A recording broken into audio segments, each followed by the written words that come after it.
Hey guys, welcome back to the channel. In today's episode, I want to get into what I think is the most important accessory on the AD200. Here's the AD200 that we use pretty much on every single shoot, and there's a lot of things attached to it right now. But what I think is the most important accessory is this little guy right here. So let me take it off of the mag shoe. I can go into why this is freaking great too. Let me know if you guys want me to make a video on that. Sphere too, another little great accessory. But all those things are wonderful, but if you end up breaking your flash, they're useless. So this little sleeve right here is what I find to be the most important thing. As soon as you buy your AD200 or AD200 Pro, get yourself one of these. I'm gonna link it down below. They didn't pay me, they didn't send this. This is just something that I truly believe is such an important piece of equipment for these flashes. Obviously you guys can see, oh, it's a Flashpoint. I thought I had a Godox.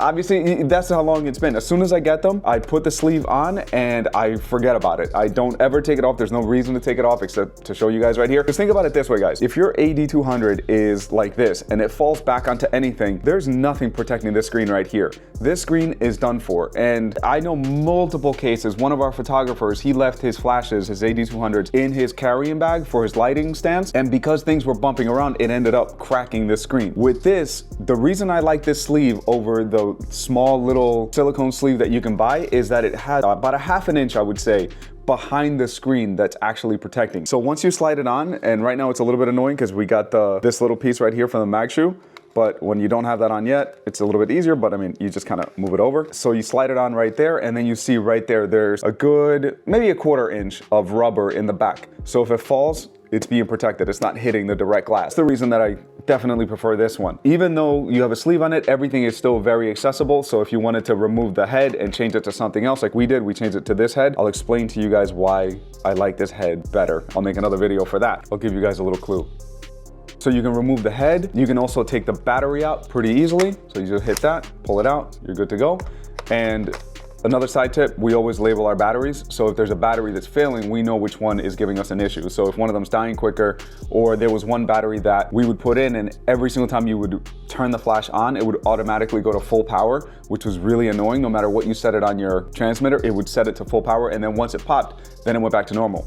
But that was battery number 3, which we disposed because obviously we didn't want to have to deal with that. That's a reason to label the batteries. But going back to this case, you have accessibility to that. You have accessibility to the front to take off the head. Obviously it's protected in the back. It never interferes with the transmitter. So every single time we pop it, it's never been an issue whether we have it on or off. It acts as if it's not even there.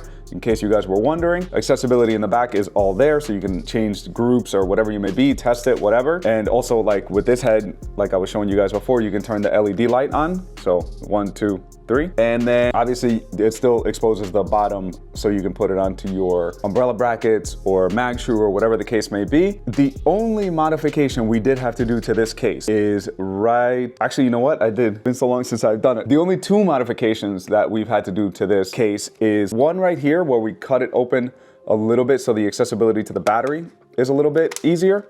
And then the other one was for the on and off switch. So right there, you guys can see, I went ahead and cut it a little bit so that way you can turn it on and off very easily.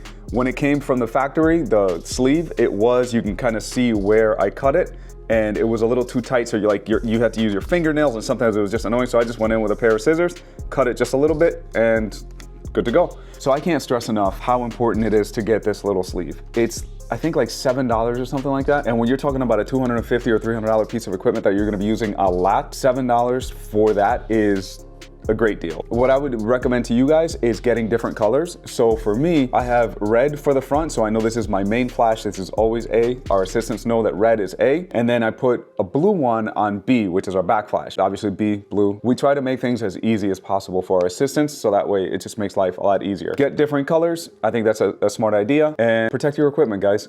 Just like Wu-Tang said, protect your neck. So yeah, that's pretty much it. Very short and sweet video. Pick yourselves up one of these. Thank me later when it falls over for the first time, or maybe not for the first time. You got lucky the first time. Protect yourself. That's it for today's video. Let me know if you guys have any questions, comments, any tragic stories of your equipment break. We've broken like 5 of these. Eventually we learned our lesson and we try to protect them as much as possible with these. There was one time where I had 2 of them attached and they both fell back, didn't have this, and it cracked both of them. So that was a $500 mistake that could have been solved with a $7 piece of silicone rubber. Don't let that happen to you guys. Learn from my mistakes, don't learn from your own. And until the next one, thank you guys so much for watching. If you made it to the end and you would like to subscribe to our channel, we're growing it a lot this year. That's our goal. And we would really appreciate every single one of you supporting us if you're getting value from what we post. Thank you guys so much and have a great day.